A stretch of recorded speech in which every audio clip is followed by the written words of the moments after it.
considered who is doing all the work inside your body. Who is digesting the food? Who is breaking the food down into the protein, the fat, the carbohydrate? Who is carrying it through the lining of the gut? Who is synthesizing the vitamins and the hormones? Who is telling the genes when to turn on and off? Who is training the immune system? We are animated by our microbes. We are like the hive. And it's the bees in there that are making all the honey, right? On its own, the hive is just an empty sort of little home. And it's the bees that come in that make the honey, that animate the hive. Well, the same for us. And let me give you a real life example of that. When people are admitted to the hospital, they're typically, if they come in with a fever, they're typically given a broad spectrum antibiotic. Let's say they have a urinary tract infection or pneumonia or something. They're given an antibiotic. And the reality is that about 5 days of antibiotics will wipe out a good proportion of those gut bacteria, about a third of them. In the hospital, when people come in and they're given broad spectrum antibiotics, after about a week, the phlebotomist, the person in the hospital who's drawing the blood, will tell us this person needs an order in their chart for vitamin K. Why do they need vitamin K? Because the antibiotics have killed off a lot of the bacteria, and bacteria are essential in producing vitamin K, which is one of the most important hormones in your body. It's a hormone, a fat-soluble hormone, along with vitamins A, D, and E. A, D, E, and K are the fat-soluble hormones. And without vitamin K, your blood cannot clot, and you'd be like a hemophilia, and you'd bleed to death. So that's an example of a really important cofactor. Without gut bacteria, you can't make vitamin K. Without vitamin K, your blood can't clot. Bacteria are involved in growing new blood vessels. As we age and we develop tiny little areas of damage to our joints, our different parts of our body, things get, bruised, etc. We have to grow new blood vessels. That's called angiogenesis. And it's gut bacteria that are intimately involved in that process. If you think about the gut-brain axis, how are things relayed from our gut to our brain? Well, the feel-good hormone, as we call it, serotonin, and serotonin is a basis for a lot of antidepressant, anti-anxiety medication called SSRIs. They're serotonin reuptake inhibitors. Well, 80% of the serotonin is made in your gut by gut bacteria.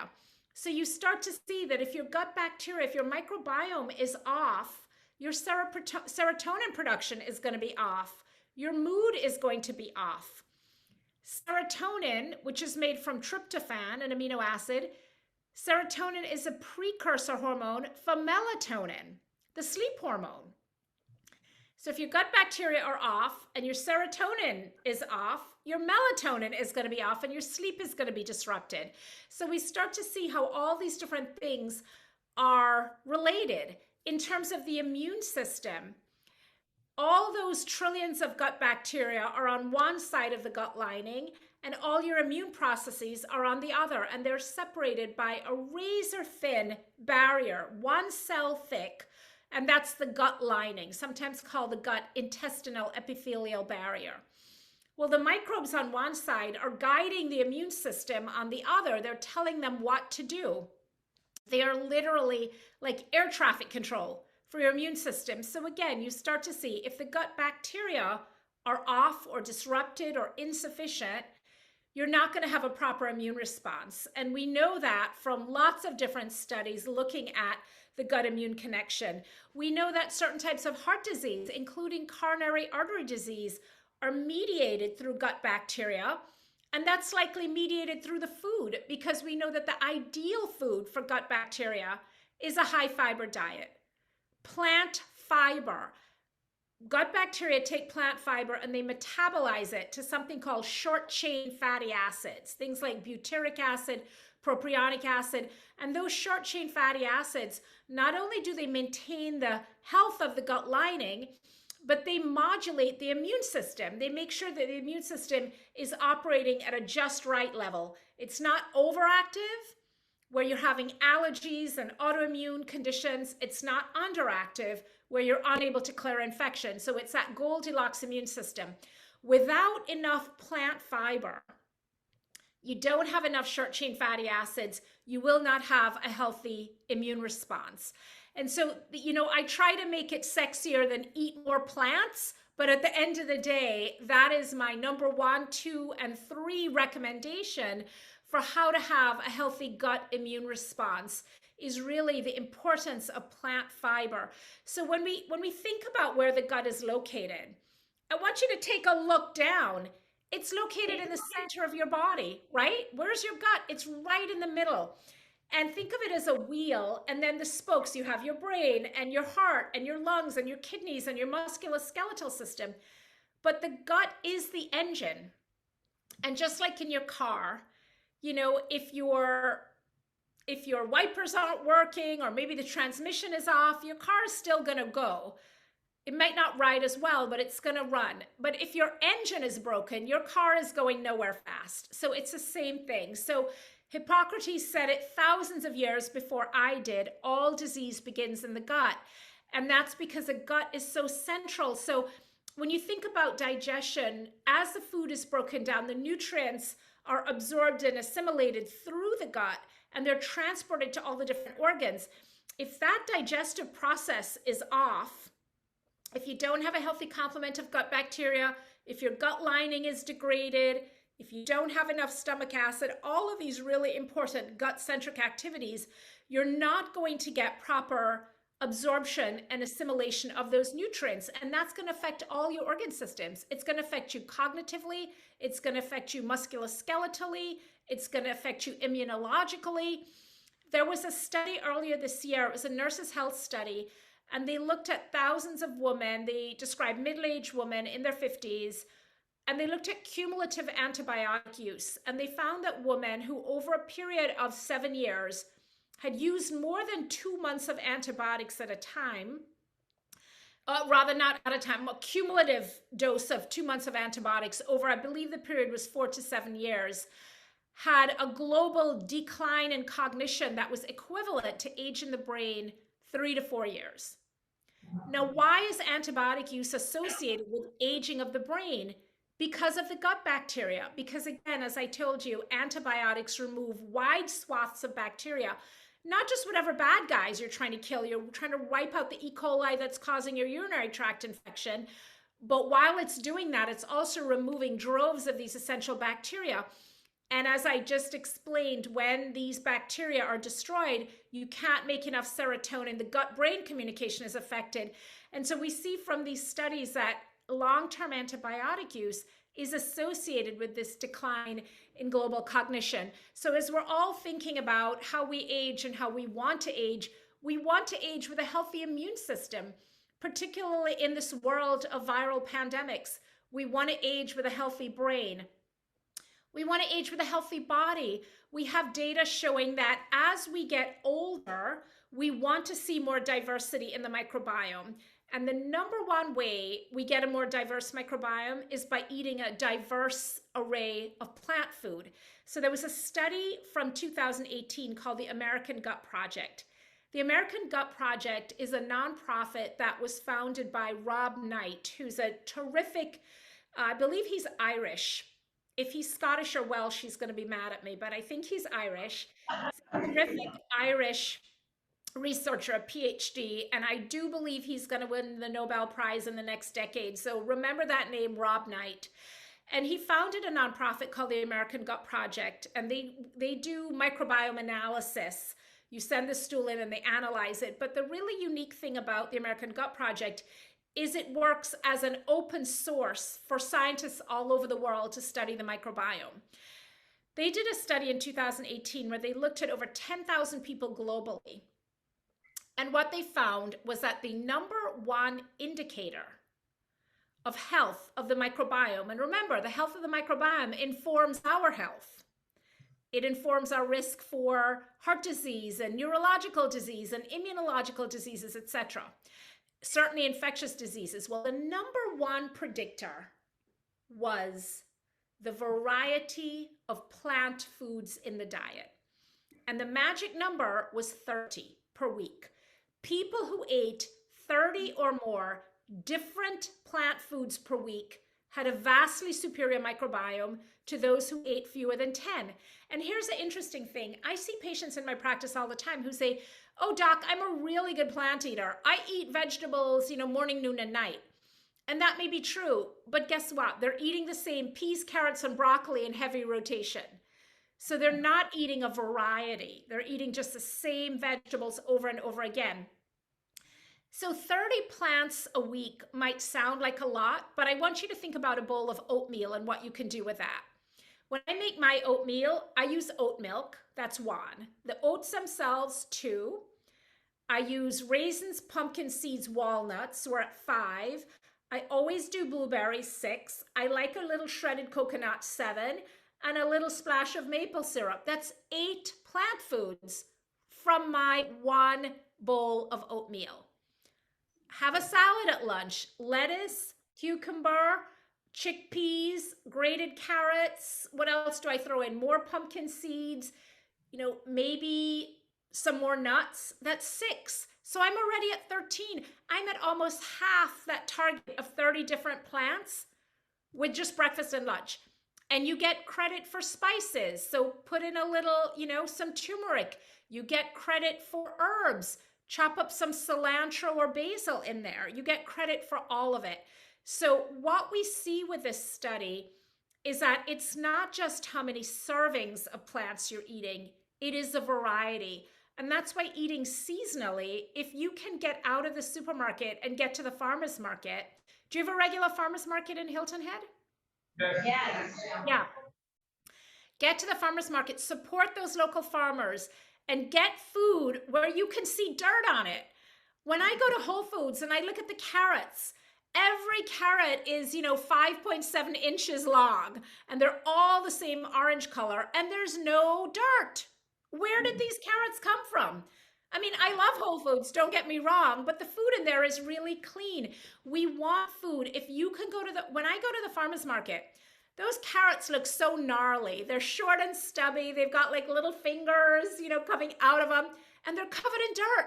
That's what we want. And that's because after we make our way through our mother's birth passage, if we were lucky enough to be born that way, where else do we get our microbes? I mentioned babies putting stuff in their mouth. We get them from soil microbes. But if our food is not grown in microbially rich soil, if it's industrial organic, where it's organic, but it's grown in a factory somewhere, we're not eating microbially rich food. If it's highly pesticized, if it's, been sprayed with glyphosate or one of the thousands of things we do to our food, it's not microbially rich. So you want to find food that has been grown in actual soil, and you want to look for evidence of that soil on the food. Now, you still need to rinse it off, right? Don't eat the dirt, but you want food that's microbially rich. The other way we replenish our microbiome is we get out in nature ourselves. And we are all suffering from something called nature deficit disorder. And we focus a lot, and I focus a lot as a physician, on how we can improve the microbiome through diet. And it's an important one, but the environmental exposure is also really key.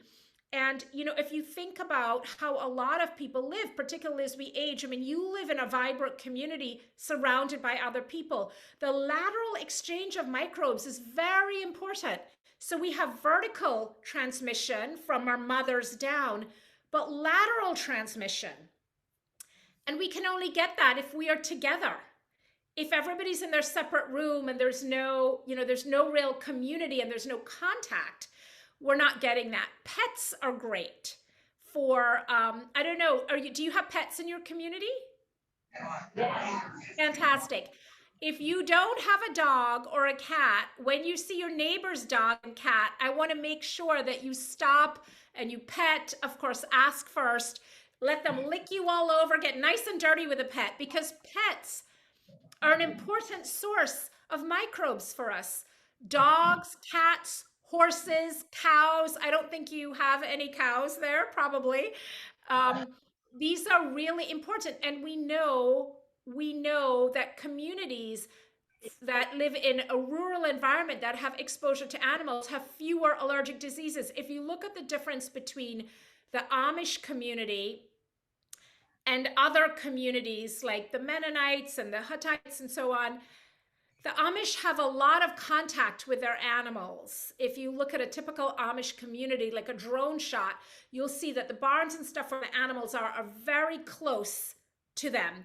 And they have much lower rates of allergic diseases than other communities that are traditional, but that are more motorized, use fewer animals, or the animals are far away.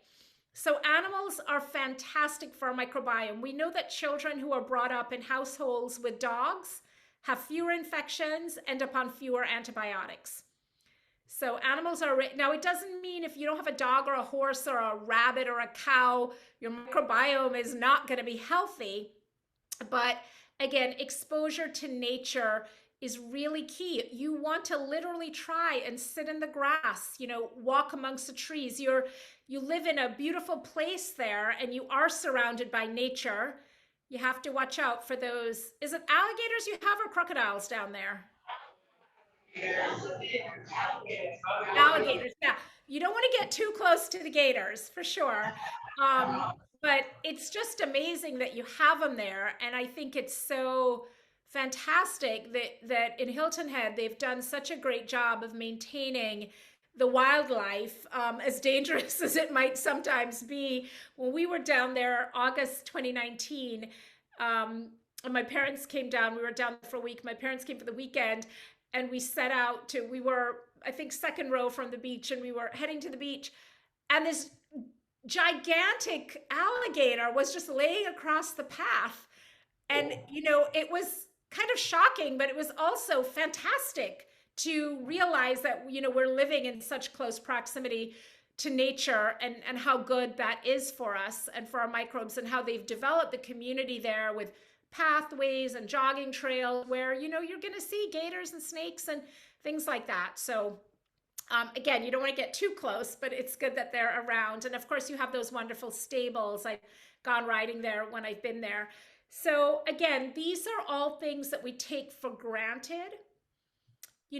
When people ask me, they're like, okay, what's your best medical advice? And I say, I can sum it up in 3 words: dirt, sweat, and vegetables. Try to get outside in nature. Try to get sweaty, whether you're walking fast, playing golf, swimming, whatever you're doing, and try to eat as many vegetables as you can. And here's the thing, I graduated from medical school in 1991. So that's 31 years ago. Been a doctor for 31 years. My dad's 87. He's a retired orthopedic surgeon.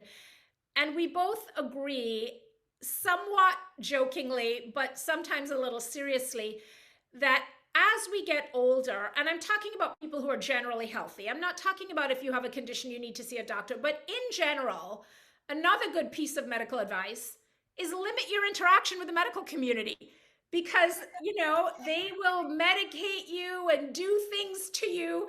Now, if you're having a heart attack, that's not good advice. But in general, the more you can do these things, really focus on your diet, think about getting out in nature, exposure to animals, all of these things, they make a huge difference. And here's a problem with the medical community as we currently exist. We overprescribe a pill for every ill. And a lot of these drugs that we prescribe, antibiotics, non-steroidal anti-inflammatory drugs, steroids, acid blockers, they are very, very detrimental to our gut. Now, they're very helpful in other ways. I mean, I tore my medial collateral ligament about 5 years ago snowboarding, and I was really glad for that Motrin because I was in terrible pain and I wouldn't have been able to make it back from Utah. But I'm also recognizing the damage that this drug is doing. So we have to really always keep that risk-benefit ratio in mind, that yes, the non-steroidal anti-inflammatory drug is helping with our joint pain or whatever it is, our toothache, but it's also damaging our gut. The steroid may be helping with our rheumatoid arthritis or our lupus, but it's also suppressing our immune system and making it more difficult for us to do cancer surveillance, for us to fight an infection. Biologics that have really revolutionized medicine and are really potent drugs also interfering with our immune system. So one of the things that I'm a really passionate advocate for, water, but is actually more judicious use of medication. And it's one of the first things I do when I see a new patient. I tell them, I need you to pack it all up and bring it into me. Every prescription drug, every over the counter, every supplement you're taking, I want to see it all. Because there was a study that was published in the journal Nature in 2019, and they looked at 41 different classes of drugs. We know about antibiotics and steroids and acid blockers. We know how those things harm the gut. But they looked at drugs like SSRIs, those serotonin reuptake inhibitors. They looked at artificial sweeteners. They looked at laxatives. They looked at all these different classes of drugs. And they found that half of those 41 different classes were harmful to the gut microbiome.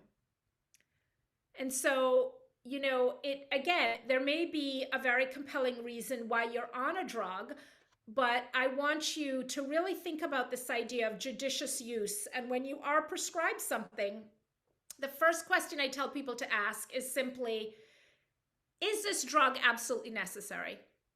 It's a really important question to ask with antibiotics. And a study from the journal Pediatrics showed that pediatricians prescribe antibiotics 62% of the time when they perceive a parent wants an antibiotic, and 7% when they don't, when they think they don't. That's a huge difference, right? So that shows there is a huge gray zone.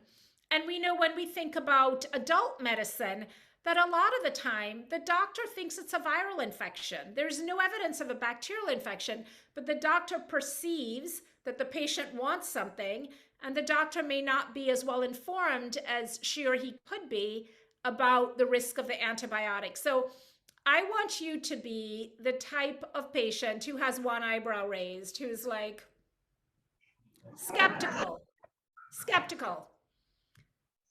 I appreciate that you have come up with this plan for me, but is that medication absolutely necessary? What else can you ask? What would happen if I didn't take it? What is a natural course of this illness or, these symptoms I'm having? You would be shocked when we look at something like strep throat. Everybody thinks, oh, strep throat, we must treat it with antibiotics. We treat strep throat with antibiotics for two reasons: to prevent two very rare but serious conditions. One is rheumatic fever, which was a big problem 50 years ago, not much of a problem now. And the other is something called post-strep glomerulonephritis, which is a kind of kidney disease, very rare. The typical doctor will never see it in their career. The actual strep infection will resolve on its own. Without antibiotics, it will take about 2 to 3 days longer, but it will resolve on its own. So we are using the antibiotic really to prevent these very rare infections. If we look at dental work, we know that 20 years ago, if you went to the dentist and you had a minor heart condition like a prolapsed mitral valve, which is just a deformity of the valve that's very common, about 11 to 15% of the population have it. Or if you went for a colonoscopy and you had a prosthetic joint, you'd had a hip replacement or a knee replacement, they automatically gave you antibiotics. They are trying to prevent that organ, that replaced joint, from becoming infected. Well, I was part of the committee that rewrote those guidelines for what we call antibiotic prophylaxis and endoscopy.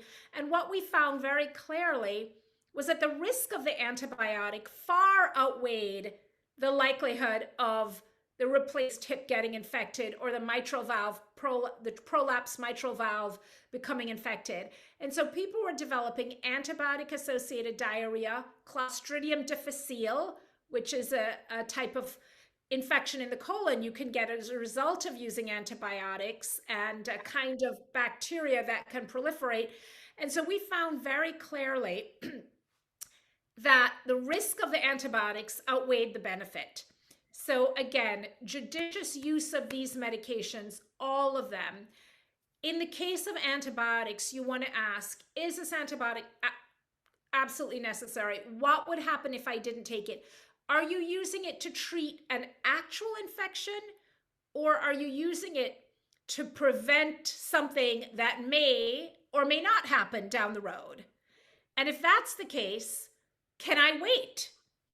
If you're doing dental work and you're worried I'm going to get an infection, how about I get that prescription filled and I keep it right there? And at the first sign of swelling, pain, fever, whatever, I will take it. But, since there's a 99.9% chance that is not going to happen, I'm going to watch and wait. So these are important questions for us to ask, because so often the need for a medication, whether it is an antibiotic or something else, is that gray zone. And many of these drugs are really disruptive to the microbiome. So I want to tell you about somebody who I recently have come to know. I can't say I have met him because I haven't, but my friend Rich Roll. Does anybody in the audience know who Rich Roll is? Yeah, we love Rich. We love Rich. I was on his podcast about 7 years ago, and I went to LA to tape it again 2 weeks ago for my new book. And it was, he's such a wonderful person. He's a great friend, but it's been great to see how popular he's become. And his podcast is amazing. So, did anybody watch or listen to his podcast back in the summer when Mike Fremont was on? Yeah. One person? Okay, I want everybody who has not listened to this or watched this episode, you can listen to it or watch it, it doesn't matter. I think it must have been from August or July, to go back and check out the Rich Roll podcast with Mike Fremont. Mike Fremont is either 100 or 101. He did our newsletter. Oh, you talked about him in the newsletter. Okay. So you know all about him.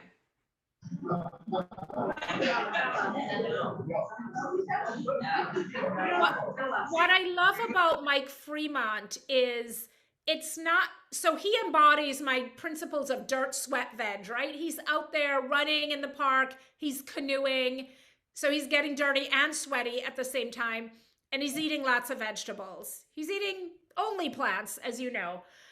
But the other thing that he has is purpose with his EPA, his Elderly Paddlers Association, and they're thinking about climate change and trying to solve the world's problems. So I think we can learn so much from people who are living intently like him. And I'll tell you, as I watch people age, you can, when you're in your 20s and 30s, I think Jennifer Lopez famously said, in your 20s, you get the face you're born with, but in your 50s and past it, you get the face you deserve, right? Based on what you're earning. And so, you see people who are living a certain way, and I'm here to tell you, it is not a coincidence. Genes play a role for sure, but the genes are just a suggestion. It is really how you live every day, and really thinking about the health of our gut, the health of our microbiome, all the things we do to compromise it. The medicine cabinet, we're over-medicated. The hand sanitizer, of course, during a pandemic, hand sanitizer can be essential. But we're a little out of that place now where we need to sanitize everything. We are super sanitized. We eat a highly pesticized food chain. So we want to try and get out of that processed food and get out to the farmers market, support the local farmers, eat food with dirt on it. We want to get out in nature. We have to think also about the role of things like sleep and stress on our immune health. We know that sleep deprivation, the CDC recommends 7 hours or more for adults. And there is some really compelling data about lack of sleep. And sleep is related to gut health because I told you serotonin, the feel-good hormone made in the gut, is a precursor hormone serotonin made in the gut is a precursor hormone for melatonin, the sleep hormone. So there's that connection. What happens when we don't sleep? If we go without food for 7 days, we will be hangry. We will be hungry and angry. If we go without water for 7 days, we will be very dehydrated, and maybe our kidneys will even start to shut down a little bit, but that will be reversible with hydration. If we go without sleep for 7 days, we may not survive. And if we do survive, if you're a man, your testosterone levels would have dropped precipitously. If you're a woman, your estrogen levels would have plummeted. Your risk for heart disease would have skyrocketed. You will have cognitive decline that is irreversible. Sleep is this magic elixir that reboots our computer system, that is our body. And it really has a profound effect on those immune cells circulating in the gut, because 70% of the immune system is physically located in the gut. Some of it is in the tonsillar tissue and the adenoids, the spleen, etc. But 70% of it is along the small intestine on the other side of the gut lining. So when we are not sleeping, we see that our body's ability to recruit circulating T cells to fight infection is significantly diminished. We know that vaccines are less effective. Sleep deprivation in the 2 days before you get the COVID vaccine, or got it, because I hope you all got it, in the 2 days before you get the vaccine, if you're sleep deprived, the vaccine can be as much as 50% less active. And that's not just true for the COVID vaccine. That's true for influenza. That's true for hepatitis B and C, for many, many vaccines, because we know that when you're sleep deprived, you cannot recruit as many immune cells. And remember, when you get a vaccine, you're getting a little bit of the actual organism in your body so that your body can remember it when it sees it the next time and make antibodies. But if you are sleep deprived, that initial introduction that's supposed to mount a little bit of an immune response doesn't happen. So really critically important. And as we get older, our immune system is less robust to begin with. Now, the good news is if you have an autoimmune disease, so the autoimmune diseases I see in my practice are Crohn's disease and ulcerative colitis, two diseases that make up what we call inflammatory bowel disease. And those diseases primarily present when people are young. 80 to 90% of people with Crohn's are diagnosed before their third decade. And the diseases can be very active in teenagers and young people in their 20s and 30s. But it's very rare to see somebody in their 70s or 80s with active Crohn's disease, extremely rare. And that's true for a lot of autoimmune diseases.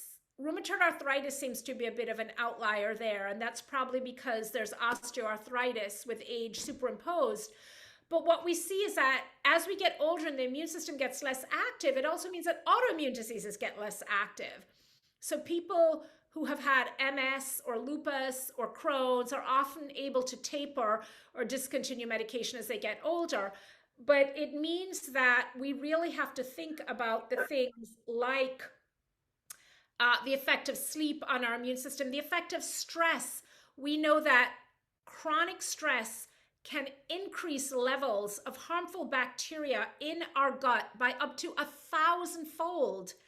When you have a chronically stressful situation, it can lead to the proliferation of some of these harmful bacteria. So we have to think about all of these things as we think about how to stay healthy. The big picture, dirt, sweat, veg, but then we have to think about, even if we have a stressful situation, if there's stress in the family, they say you're only as happy as your least happy child. I only have one, but I know that to be true. So, there's something going on with your kids or with your spouse or at home or with your own health, and it's stressful, and you may not be able to fix that situation, but you can think about altering your response to it, whether it's doing some deep breathing to trigger that parasympathetic system to calm you down, whether it's walking outside, meditating, prayer, reading, binge watching something on Netflix, whatever it is that you do for your relaxation. Really important to remember that that is a medical intervention that you're doing there for that relaxation. We know that community is a really important part of feeling less stressed. We know that even when you are around other people who you don't know, it has a calming effect. Endorphins are released. So doing something, whether you're working and you're working in a cafe around other people or in a community center versus in your room, in your apartment by yourself. So that's another really important thing. And I mentioned lateral movement of microbes too, exposure to animals. So all of these things, they seem so basic, don't they? Like get outside, fresh air. It's basically what our grandmothers told us to do, and they were right. Our grandmothers, Michael Pollan said in his fantastic book, Eat Food, Mostly Plant, Eat Food, Not Too Much, Mostly Plants, 7 really good words. And, he also said, don't eat food with ingredients that your grandmother would not recognize. Sodium glyphosate, your mother or grandmother would not know what that is. So this is all still really great advice. And it's been a pleasure. I think we're at the time. I don't want to keep you despite all our audio snafus, but it's been really great to hang out with you a bit this Thursday evening.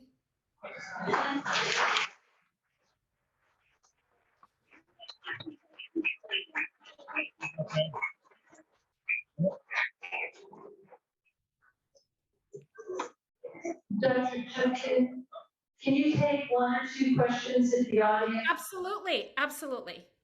Oh, we have one right here in the front. Is there one back there? If you want. We love you. You're awesome. Oh. So in the beginning, when we could hear you, you were talking about vaginal birth as opposed to C-sections. Can you please briefly tell us about that? I'm very Yeah. intrigued about that. Absolutely. So I'm glad you brought that up again. And I'll preface this by saying when I was a medical student at Columbia, there was a part of the hospital called Bays Hospital. That was a pediatric wing at Columbia Presbyterian. Now it's called New York Presbyterian, but when I was there in the 80s and 90s, it was Columbia Presbyterian in New York. And I remember being in clinic and seeing a big sign from La Leche, the breastfeeding organization, encouraging women to breastfeed and saying that not breastfeeding is associated with higher risks of autoimmune diseases like Crohn's. And I remember being a third-year medical student and being completely puzzled by that. And I thought, these La Leche people are crazy. What are they saying? That if you don't breastfeed, your baby could get Crohn's? That makes no sense at all. Well, they were just ahead of their time because it's absolutely correct. So what we find is that babies that are born vaginally, as they go through the birth canal, and for those of you who've had babies or maybe been around when your babies have had babies, you know that as a baby's head crowns, it turns to face posteriorly. It faces the tush. Why does the baby's head face the tush? To swallow a mouthful of microbes from that area down there, the area between the birth canal and the anus that we call the perineum, literally to swallow a mouthful of microbes. And those microbes, the lactobacillus and the bifidobacteria that the baby swallows, become the founding species for the microbiome. Babies who are born in a hospital via C-section, which, as I was saying, is sometimes medically necessary, but is also done for reasons of commerce and convenience, we have to admit. Those babies are colonized with hospital-acquired Staphylococcus aureus. And what I was saying is, you don't have to be a microbiologist to know that hospital-acquired Staphylococcus aureus doesn't sound like what you want your baby to be colonized with. And that difference in birth leads to an increased risk for C-section babies for 4 important things: for asthma, autoimmune diseases, allergies, and obesity. And that risk can continue on for, into young adulthood. Now, it doesn't mean that if your baby is born via C-section, he or she is going to be obese or have an autoimmune disease or allergies, etc. But again, it is that incremental risk. So let's say your baby is a C-section baby and also on a lot of antibiotics and also not eating a healthy diet and also not getting out in nature and also on a lot of medications. I'm describing a typical American childhood, unfortunately. And so when we think about where does disease come from, it doesn't just fall out of the sky. And while, yes, there is genetic predisposition, we know that the epigenetic factors, the environmental factors like diet and what kind of surroundings you live in and the medication you're exposed to, these are the things that create disease so much of the time. Thank you. I didn't get all of that, but I think your question was, what role do I see for vitamin supplements, herbal remedies for the microbiome? Was that the general gist of it? Yes. Yeah, so it's a great question. And I'll tell you, just as those of us on the conventional side have kind of pushed a pill for every ill, the supplement manufacturers have made us look like amateurs for really pushing a supplement for every ill. So I'll tell you, in my patients with Crohn's and ulcerative colitis, I use a probiotic, a prescription strength probiotic that is specifically designated by the FDA as a medical food, which means that it has scientific studies behind it. In this case, 170 different scientific studies showing, not my studies, clinical studies in humans, showing that it is actually having an effect for these patients with Crohn's and ulcerative colitis. I do not recommend that the average person who does not have a specific disorder where we have evidence, scientific and clinical evidence that the probiotic plays a role, I do not believe that taking a probiotic does anything at all. And the same for vitamins. Now, if you have low vitamin D, take a vitamin D supplement. If you have low B12, which you would typically only have if you have disease in the small intestine, you might need B12. If you're iron deficient, either from menstrual losses, poor absorption, a hematological problem, take iron. But we have zero evidence that just taking a multivitamin really does anything. Every couple months, a vitamin manufacturer tries to push some study on us, but we really don't have compelling evidence. And it's the same with these things. So if we think about fermented food, if we think about sauerkraut, typical sauerkraut, not the shelf-stable one so much from the supermarket, but a farmer's market one or one you would make. A tablespoon of sauerkraut is about 10 grams, and that can contain up to 24 different useful strains of Lactobacillus bacteria bifido. Each of those strains of bacteria is also producing important metabolites like short-chain fatty acids.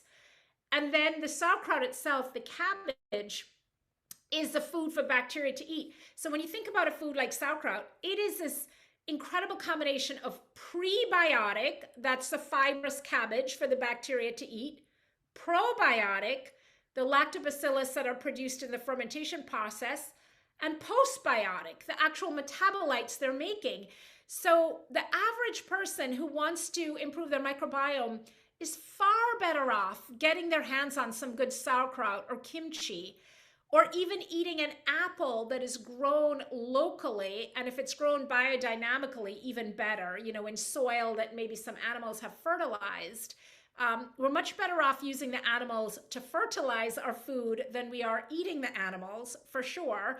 So if you think of a biodynamic cycle where like the chickens are fertilizing the plants, that process enhances the microbial richness of the plants. So you're much better off doing that than taking a supplement. The idea that a probiotic, first of all, very few of those bacteria are actually alive when you take the supplement. Second of all, the ones that are probably going to get destroyed by stomach acid. Third, they're not really present in sufficient quantities to take up residence in your colon or small intestine and start reproducing. So you're not getting meaningful repopulation. Fourth, if you're not feeding them the food they need, you're not going to get meaningful repopulation. So I always tell people, if we think about what is my favorite bacteria of all time, Faecalibacterium prausnitzii, it's the most prevalent bacteria in vegans. It's protective against, or in people who eat a lot of plants, because you can be vegan and not eat a lot of plants.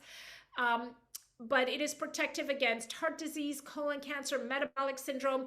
It is a bacteria. High levels of this bacteria was found in a study to be the most accurate predictor of good outcome after COVID. Lower rates of ICU, ventilation, death, for people who had high levels of F. prosnitzii. But you can't just go borrow some F. prosnitzii from your friend or from the health food store, because if you are not living in a way that is going to encourage and enhance the growth of this bacteria, it's going to die or you're going to poop it out. So as I always say, you can't eat cheeseburgers and Cheetos and borrow F. prosnitzii. You have to actually eat the high fiber food. And it's much more effective for you to be feeding your own zoo inside you, your own F. prosnitzii, and getting those species to grow and proliferate than borrowing some from, a capsule or something else. So I'm, just as I am an advocate for judicious use of prescription medication, the supplement aisle is, in my estimation, not where true health it will be found. Now, that being said, there's some supplements that help, right? I have patients who take Nutrafol for thinning hair, and that helps with their hair growth. People use stuff on their skin. I personally have like a little seaweed thing that I use. It's not a supplement, it's just a skin cream, this brand called Asea. So it's not to say that they're not good products out there, but what really concerns me, and why I'm glad you asked the question, is I'm on faculty at Georgetown Hospital, and about 7 years ago, we had a young girl, 17, who ended up with a liver transplant. Her mom was giving her like 20 different supplements. And remember, almost all of these things are metabolized through the liver. Liver is quite a tender organ. And if you're also taking acetaminophen, or you're drinking a fair amount of alcohol, or, you've taken a fair amount of drugs over the years, that can, the liver can already be stressed. And so with all of these supplements, they're often metabolized in the liver, they're excreted through the kidneys, it can put a stress on the kidneys. So when I say judicious use of medication, I mean those supplements too. And, when you think about the bar, when you take a prescription medication, at least it has been studied and approved by the FDA. That process is not always as robust as it could be. Sometimes the effect of the drug is not much better than placebo, but at least there has been a process. The supplement industry, I can literally go down to my garage and mix up some powders and put it out there on the internet and sell it to you, which is crazy. So, we don't have that stopgap measure for safety as well as efficacy. So when you look at the little pill bottle and it says on it, these statements have not been, validated by the FDA. Like, as I say, when somebody tells you who they are, believe them. When it says this potion is not intended to treat, cure, diagnose any disease, these statements have not been evaluated by the FDA. They're telling you right there on the bottle, yeah, this likely doesn't do what it says it does, but we want you to buy it anyway. Because if there is good data behind it, they are able to make those claims. Like, I think of a supplement that I recommend to patients all the time, which is just a fiber supplement. Psyllium husk, the stuff that's in Metamucil. I prefer it without the food dye and the coloring and the flavoring that's in Metamucil, but the product is a good product, psyllium husk. Why? Because psyllium husk is like a broom that sweeps everything out of the colon. And if you have diverticulosis or slow transit, you tend to be a little on the constipated side, Metamucil can work wonders. But the increased fiber also reduces your risk of colon cancer. It can bring cholesterol down, a significant amount depending on how you're using it and the rest of your diet. So psyllium husk is an example. And of course, it's just ground up plant fiber from the plant Plantago ovato. Most of it comes from India. So that can be a great supplement and can do a lot of things. So not only improve the bowel movements, but also help with cholesterol, lower risk for some other things. But that says it on there because they've actually done the studies with psyllium husk. So those claims about, bowel movement, they call it laxation, I think, on the bottle, and decreased cholesterol and so on, they legitimately can make those claims. So yeah, I'm for judicious use of supplements too.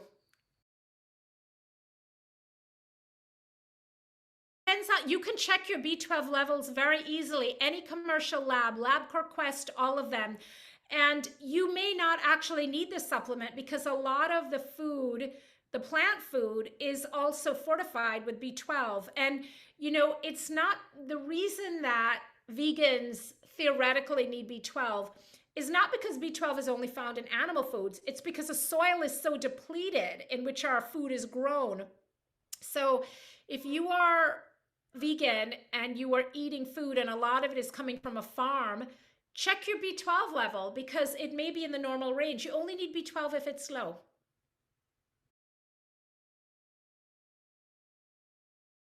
I do have a new book, The Antiviral Gut. I'll show you really quickly. Allow me to flex a little. Okay, so this was a first book, Gut Bliss.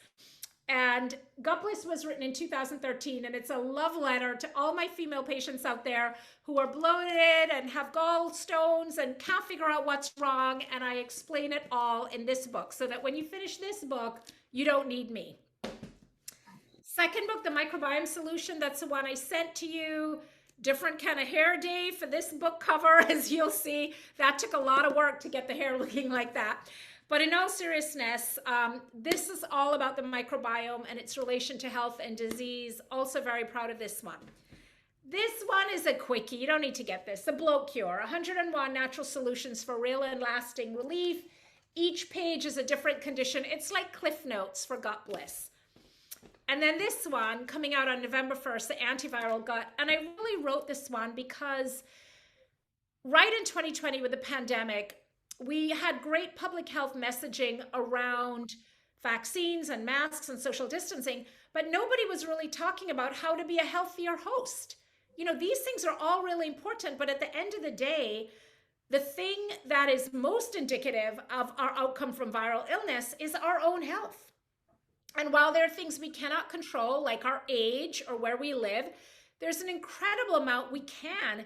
And I see young people who are unhealthy succumbing, and I see older people who are healthy doing fine. And so I really wanted to write a book to say, like, you know, we need to be concerned, but let's not be panicked. And let's understand how our host defenses work. How does stomach acid work to protect you by unraveling viral protein? How does our gut lining act like a physical barrier to prevent viruses from penetrating? How does our gut microbiome work as air traffic control with our immune system to make sure we mount the right immune response, not an exaggerated immune response that can actually destroy tissue?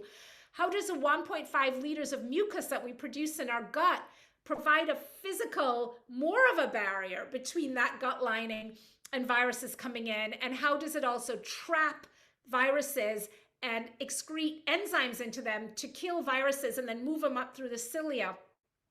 There's so many things about our host defenses. Fever. Did you know that poliovirus replicates 250 times faster at normal body temperature compared to when we have a fever? So when we have a fever, that's our body's way of slowing down viral replication. You got to think about that before you reach for the Tylenol. So I wanted people to understand how incredible our bodies are, how they work to protect us, what not to do to sabotage these host defenses, and how to fuel your body to make it work well for you. And the simple answer to that is we need to eat more plants. So the book, The Antiviral Gut, November 1st, I think we have some pre-order forms there. I would love it if you would pre-order the book because pre-order sales really help us in terms of how the book is ranked, and that stuff is important these days. And you can find me if you are on social media. I'm at Gut Bliss, GUTBLISS.